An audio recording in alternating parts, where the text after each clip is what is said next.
Smart learn studio में आपका स्वागत है।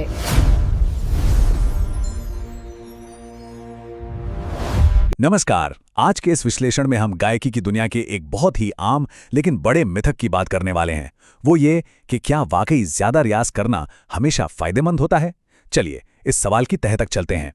ये एक ऐसी सोच है जो ज़्यादातर सिंगर्स और म्यूजिशियंस के मन में ना बिल्कुल घर कर गई है कि भाई घंटों रियाज करेंगे तभी तो आवाज़ सुधरेगी। और सच कहें तो इस बात को लगभग एक नियम ही मान लिया गया है। तो देखिए आज हम क्या क्या समझने वाले हैं। पहले तो ये जानेंगे कि ज्यादा रियाज वाला आइडिया एक भ्रम कैसे है, फिर देखेंगे कि आवाज को असल में नुकसान पहुंचता कैसे है, और सबसे जरूरी आखिर में सुरक्षित रियाज का सही तरीका क्या है, इस पर भी बात करेंगे। तो पहला सवाल यही है, क्या ज्यादा रियाज सच में बस एक भ्रम है? जवाब है हाँ, काफी हद तक। जो बात हमें हमेशा से सिखाई गई है वो असल में हमारी आवाज को बनाने के बजाय बिगाड़ भी सकती है। ये सुनने में थोड़ा सा उल्टा लग सकता है लेकिन ये सच है। तो अब सवाल ये उठता है कि भाई ये नुकसान होता कैसे है, मतलब रियाज से नुकसान कैसे हो सकता है। चलिए इसके पीछे की साइंस को थोड़ा समझते हैं। देखिए, जब हम कहते हैं ना ओवर प्रैक्टिस या ज़रूरत से ज़्यादा रियाज, तो इसका सीधा सीधा असर हमारे गले की मांसपेशियों और बहुत ही नाजुक वोकल कॉर्ड्स पर पड़ता है। हमारी आवाज़ निकलती है दो बहुत ही डेलिकेट वोकल फोल्ड्स के वाइब्रेशन से। अब सोचिए, जब उन पर बहुत ज़्यादा प्रेशर पड़ता है, चाहे वो घंटों तक ऊंचे सुर लगाने से हो या बिना रुके गाने से, तो उनमें हल्की सूजन आ जाती है। और यही वो वजह है कि आवाज़ अचानक भारी लगने लगती है और ऊंचे सुर लगाना एकदम से मुश्किल हो जाता है। इस बात को ना एक और तरह से समझा जा सकता है। गाना अपने आप में एक फिजिकल एक्टिविटी है, बिल्कुल वैसे ही जैसे जिम में वर्कआउट करना।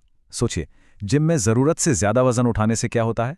मसल्स थक जाती है ना। बिल्कुल वही हाल हमारी वोकल मसल्स का भी होता है ज़्यादा गाने से।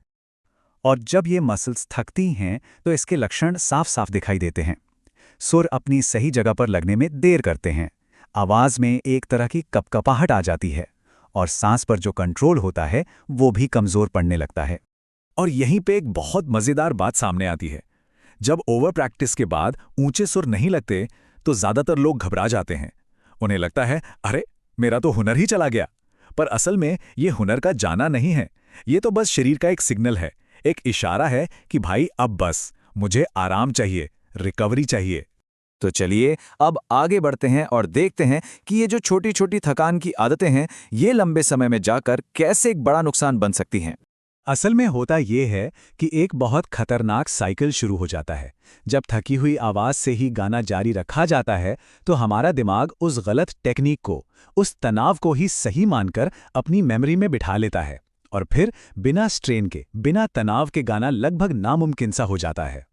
और अगर इन शुरुआती सिग्नल्स को लगातार इग्नोर किया जाता रहा तो नुकसान सच में बहुत गंभीर हो सकता है। वोकल नोड्यूल्स जैसी सीरियस प्रॉब्लम्स हो सकती हैं जो आवाज़ को परमानेंटली भी बदल सकती हैं। तो अब जब हम खतरों को समझ चुके हैं तो मन में सवाल आता है कि फिर सही तरीका क्या है। अच्छी बात यह है कि इसका जवाब एक बहुत ही सिंपल से फॉर्मूले में छुपा है। तो ये सेफ प्रैक्टिस का फॉर्मूला है क्या? बहुत आसान है। अपने रियाज के सेशन को 45 से 60 मिनट तक का रखें। हर 15-20 मिनट के बाद 2-3 मिनट का ब्रेक लेना ही लेना है। पानी पिएं, लेकिन हमेशा रूम टेम्परेचर पर। और हाँ, ऊंचे सुरों की प्रैक्टिस उसे हमेशा छोटे छोटे हिस्सों में करें, ज़्यादा लंबा न खींचें। और आखिर में जो सबसे बड़ा गुरु है वो हमारा अपना शरीर ही है। हमें बस उसके सिग्नल्स को, उसके इशारों को सुनना और समझना सीखना है।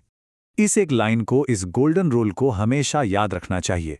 रियाज कोई जंग नहीं है जो शरीर से लड़नी है, बल्कि ये शरीर के साथ एक तालमेल है। जब शरीर की सुनी जाएगी तो वो भी पूरा साथ देगा।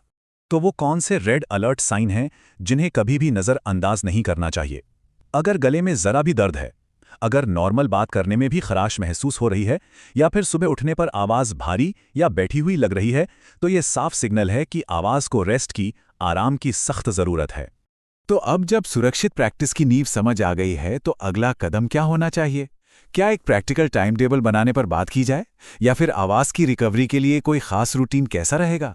ये जानना वाकई दिलचस्प होगा कि आगे इनमें से किस विषय पर विस्तार से चर्चा की जाए।